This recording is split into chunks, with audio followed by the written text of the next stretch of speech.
ശിവാനിയുടെ സംസാരത്തിൽ നിന്ന് തന്നെ അവിടെയുള്ളവർക്കെല്ലാം മനസ്സിലായിരുന്നു ഉണ്ണിക്കും ശിവാനിക്കും ഇടയിൽ ഒന്നും തന്നെ നടന്നിട്ടില്ലെന്ന്. വേണുവേട്ട. എന്താ സരസ്വതി? നമ്മുടെ മോൾ ഇനിയും ആ കുട്ടിയെ അംഗീകരിച്ചില്ലെന്ന് തോന്നുന്നു. നീ ആരുടെ കാര്യമാണ് പറയുന്നത്? ഉണ്ണിയുടെ കാര്യമാണോ? അവൻ്റെ കാര്യമല്ലാതെ ഞാൻ വേറെ ആരുടെ കാര്യമാണ് പറയേണ്ടത്? ഇപ്പോൾ ഇങ്ങനെ തോന്നാൻ എന്താ കാരണം? അത് പിന്നെ ഇപ്പോഴും അവർക്കിടയിൽ വലിയൊരു മതിലുണ്ട്. അതങ്ങ് പൊളിച്ചാൽ തീരാവുന്ന പ്രശ്നമല്ലേ ഉള്ളൂ. അത് നമ്മളല്ലല്ലോ വിചാരിക്കേണ്ടത്, അവരാണ്. അവർ ഇവിടെ നിന്ന് പോകുന്നതിന് മുമ്പ് എല്ലാ അർത്ഥത്തിലും അവർ ഭാര്യ ഭർത്താക്കന്മാരായിട്ടായിരിക്കും ഇവിടെ നിന്നും പോകുന്നത്. ആ ഒരു ഉറപ്പ് ഞാൻ തനിക്ക് തരാം. അതെങ്ങനെ ഏട്ടൻ വിചാരിച്ചാൽ നടക്കുന്ന കാര്യമാണ്? ഉണ്ണി ഒരു പുരുഷനാണ്. അവൻ അധിക നാളൊന്നും അങ്ങനെ പിടിച്ചു നിൽക്കാൻ കഴിയില്ല. അത് നമ്മുടെ മോളുടെ സൗന്ദര്യത്തിന് മുന്നിൽ. നിങ്ങളിത് എന്തൊക്കെയാണ് ഈ പറയുന്നത് മനുഷ്യ? എന്നെ ഒന്ന് പറയാൻ സമ്മതിക്കൂ സരസ്വതി. ഏട്ടൻ പറ. എനിക്കൊരു കാര്യത്തിൽ ഉറപ്പുണ്ട്, ഹർഷ അവളെ ഒരിക്കലും കൈവിടില്ല എന്ന്. പക്ഷേ നമ്മുടെ മോളുടെ മേൽ എനിക്ക് ആ വിശ്വാസമില്ല. ഏട്ടൻ പറഞ്ഞത് ശരിയാണ്. ഹർഷൻ ഒരു പുരുഷനാണ്. അവൻ അധിക നാളൊന്നും പിടിച്ചു നിൽക്കാൻ കഴിയില്ലായിരിക്കാം. പക്ഷേ നമ്മുടെ ശിവയുടെ കാര്യത്തിൽ അതുപോലെയല്ല. അവളൊന്ന് തീരുമാനിച്ചാൽ അറിയാലോ. നീ കാര്യങ്ങളൊക്കെ പറഞ്ഞ് അവളെ മനസ്സിലാക്കാൻ നോക്ക്. അയാൾ അത്രയും പറഞ്ഞ് സോഫയിൽ നിന്നും എഴുന്നേറ്റു. ഏട്ടൻ ഇത് എവിടെ പോവുകയാണ്? ഞാൻ നമ്മുടെ ജോത്സ്യനെ ഒന്ന് വിളിച്ച് ശാന്തി മുഹൂർത്തത്തിന് പറ്റിയ സമയമുണ്ടോ എന്ന് ചോദിക്കട്ടെ. അപ്പോൾ ഏട്ടനെല്ലാം തീരുമാനിച്ചു.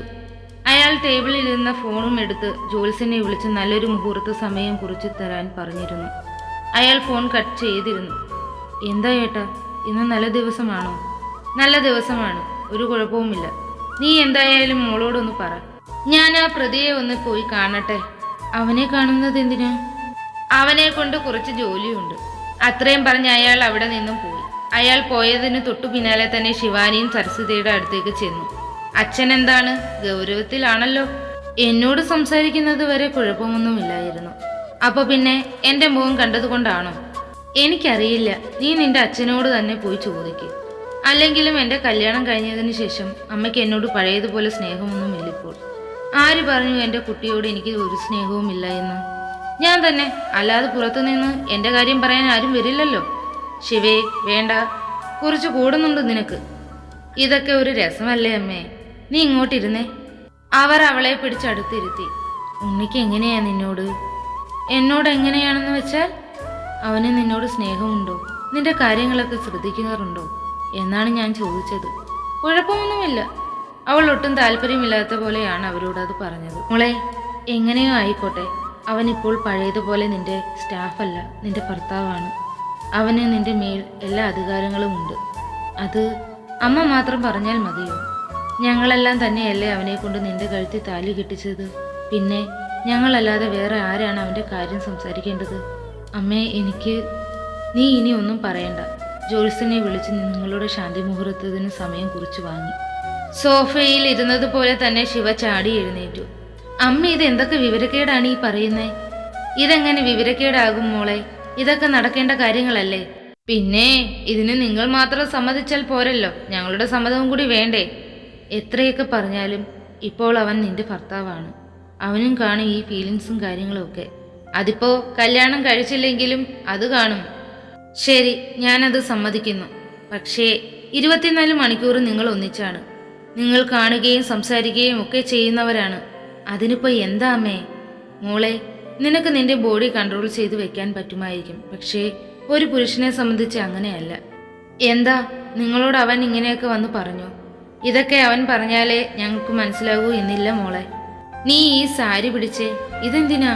ഫ്രഷായി കഴിയുമ്പോൾ ഇത് വേണം ഇന്ന് ഉടുക്കാൻ. അമ്മേ! ആ അമ്മ തന്നെയാ. അവർ പിന്നെ ഒന്നും സംസാരിക്കാൻ നിൽക്കാതെ ആ റൂമിൽ നിന്നും ഇറങ്ങിപ്പോയി. അവൾ ആ സാരിയിലേക്കൊന്ന് നോക്കി. ഇവരൊക്കെ ഇത് എന്ത് തീരുമാനിച്ചിറങ്ങിയേക്കുക? ഒന്നാമത് അവൻ എന്നെ കണ്ണെടുത്താൽ കണ്ടൂടാ. അതിനിടയ്ക്ക് ശാന്തി മുഹൂർത്തം എന്നൊക്കെ പറഞ്ഞു ചെന്നാൽ ആട്ടിപ്പായിക്കാതിരുന്നാൽ കൊള്ളാം. അല്ലെങ്കിൽ പിന്നെ നമ്മൾ അതിന് സമ്മതിച്ചു കൊടുക്കാൻ പോവുകയല്ലേ? എനിക്കുമുണ്ടല്ലോ അഭിമാനവും അന്തസ്സും ഒക്കെ. അന്ന് നീ എന്നോട് ചെയ്തതൊന്നും ഞാൻ മറന്നിട്ടില്ല ഹർഷ. എന്തായാലും ഒന്നും നടക്കാൻ പോകുന്നില്ല. എനിക്ക് എന്നെ നല്ല വിശ്വാസമുണ്ട്.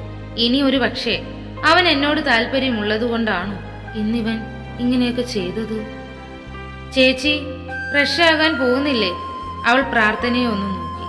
ചേച്ചി എന്താ ഇങ്ങനെ നോക്കുന്നത്? നീ എനിക്കൊരു ഹെൽപ്പ് ചെയ്യാവോ?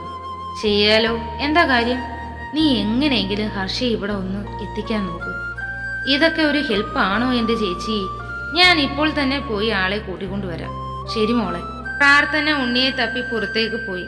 എന്നാൽ അവനെ അവിടെ എങ്ങും തന്നെ പ്രാർത്ഥന കണ്ടില്ലായിരുന്നു. ആ സമയം കൊണ്ട് തന്നെ ശിവാനി ഫ്രഷ് ആകാൻ വേണ്ടി പോവുകയും ചെയ്തു. ഉണ്ണിയാണെങ്കിൽ ബാക്ക് സൈഡിൽ പൂളിൻ്റെ അവിടെ വന്നിരിക്കുകയായിരുന്നു. ശരിക്കും ശിവാനിയുടെ ക്യാരക്ടർ എന്താണ്? ഞാൻ അവളെ സ്നേഹിച്ചു തുടങ്ങിയോ? ഇനിയൊരു പക്ഷേ അവൾ തെറ്റിദ്ധരിച്ച് കാണുമോ? അവളുടെ ഈ സ്വത്തുക്കളെല്ലാം കണ്ടെൻ്റെ കണ്ണ് മഞ്ഞളിച്ച് കാണുമെന്ന് അവൾ തെറ്റിദ്ധരിച്ച് കാണുമോ? ഇതിലിപ്പോ തെറ്റിദ്ധരിക്കാൻ എന്താ? ഞാൻ താലി ചാർത്തിയ എൻ്റെ പെണ്ണല്ലേ. ഞാൻ അവളെ സ്നേഹിക്കുന്നതിൽ എന്താണ് തെറ്റ്? ഞാൻ തട്ടിക്കൊണ്ടുപോയി കല്യാണം കഴിച്ചതൊന്നുമല്ലല്ലോ. അവരുടെ വീട്ടുകാരായിട്ട് നടത്തിയതല്ലേ. ഒരുപക്ഷെ അവൾക്കിപ്പോഴും ആ പഴയ കാര്യങ്ങളൊക്കെ ഓർത്തിട്ടായിരിക്കും എന്നെ ഇങ്ങനെ വെറുക്കുന്നത്. അന്ന് ഏതൊരു പുരുഷനും ചെയ്യുന്നത് പോലെ ഞാനും ചെയ്തുള്ളൂ. ഒരുപക്ഷെ എൻ്റെ കാഴ്ചപ്പാടിൻ്റെ കുഴപ്പമായിരിക്കാം. അന്ന് കല്ലുമോളോട് കാണിച്ചതുപോലും അളവില്ലാത്ത വാത്സല്യമല്ലേ. അവിടെയും ഞാൻ അവളെ തെറ്റിദ്ധരിച്ചതാണ്. ഡ്രാമ ക്യൂൻ എന്ന് വരെ പറഞ്ഞ് അവളെ കളിയാക്കി. അവളെപ്പോലെ ഒരു പെണ്ണിനെ കിട്ടാൻ പുണ്യം ചെയ്യണം. ആ പുണ്യം ഞാൻ ചെയ്തിട്ടുണ്ടോ എന്ന് എനിക്കറിയില്ല. ഒരു പക്ഷേ ശിവാനിക്ക് എന്നേക്കാൾ യോഗ്യതയുള്ള മറ്റാരെങ്കിലും കിട്ടുമായിരിക്കാം. ഞാൻ എന്തിനാണ് എൻ്റെ കഷ്ടപ്പാടിലേക്ക് അവളെ വലിച്ചിഴയ്ക്കാൻ ശ്രമിക്കുന്നത്? 6 മാസം കഴിഞ്ഞാൽ ഉടൻ തന്നെ മ്യൂച്വൽ ഡിവോഴ്സിന് അപ്ലൈ ചെയ്യണം. അളിയൻ ഇവിടെ എന്തെടുക്കുകയാണ്? പ്രതി ഉണ്ണിയുടെ തോളിൽ തട്ടിക്കൊണ്ടായി ചോദിച്ചു. നീ ഇത്രയും നേരം എവിടെയായിരുന്നു? ഞാൻ ചെറിയൊരു ആവശ്യത്തിന് പുറത്തേക്ക് പോയതാ. Anyway congratulations. നീ എന്തിനാണ് എനിക്ക് കൺഗ്രാജുലേഷൻസ് പറയുന്നത്? ഇന്ന് അളിയൻ്റെ ഫസ്റ്റ് നൈറ്റ് അല്ലേ, അതിനുവേണ്ടി പറഞ്ഞതാ. അവൻ അത് കേട്ടതും ചാടി എഴുന്നേറ്റു. നീ എന്താ പറഞ്ഞത്? ഇതിലിപ്പോ ഞെട്ടാൻ എന്തിരിക്കുന്നു അളിയാ? ഇന്ന് അളിയൻ്റെ ശാന്തി മുഹൂർത്തമാണെന്ന്. ആ, നടന്നത് തന്നെ. അളിയന് കുറച്ച് ധൈര്യം തരാൻ മറ്റവൻ വേണോ? ഏത് മറ്റവൻ? അളിയൻ കുപ്പി വേണോ എന്ന്. നീ ആള് കൊള്ളാലോ. എനിക്കൊന്നും വേണ്ട, ഞാൻ കഴിക്കില്ല. അളിയ, ഞാൻ ഇവിടെ ആരോടും പറയില്ല. പറ, വേണോ? എടാ, ഇതൊക്കെ ആരെങ്കിലും കള്ളം പറയുമോ? ഞാൻ കഴിക്കാറില്ല. എനിക്ക് കഴിക്കുന്നത് ഇഷ്ടവുമല്ല. ഇവിടെ വെച്ച് എങ്ങനെ കഴിക്കും? ഇവിടെ എല്ലാവരും ഉണ്ടെന്നുള്ളൊരു ബോധം നിനക്ക് വേണ്ടേ? അപ്പോൾ ഇവിടെ ആരും ഇല്ലായിരുന്നെങ്കിൽ ഒരു കൈ നോക്കാമായിരുന്നു അല്ലേ? അളിയ, ഞാൻ മദ്യം ഇന്നേ വരെ കൈകൊണ്ട് തൊട്ടിട്ടില്ല. അളിയൻ സീരിയസ് ആയിട്ട് തന്നെയാണോ ഈ പറഞ്ഞത്? വെറുതെ ഇങ്ങനെയുള്ള കാര്യങ്ങൾ ആരെങ്കിലും കള്ളം പറയുമോടാ? അപ്പോൾ സ്മോക്കിങ്ങും ഇല്ലേ?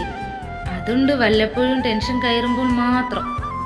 എന്തായാലും ഇങ്ങനൊരു മനുഷ്യനെ ഞാൻ ആദ്യമായിട്ട് കാണുവാണ്. എന്തായാലും ഇപ്പൊ നീ കണ്ടല്ലോ. കണ്ടേ. എന്തായാലും അളിയൻ വാ, നമുക്ക് പുതിയ ഷർട്ടും മുണ്ടുമൊക്കെ ഉടുത്ത് സുന്ദര കുട്ടപ്പനാകണ്ടേ?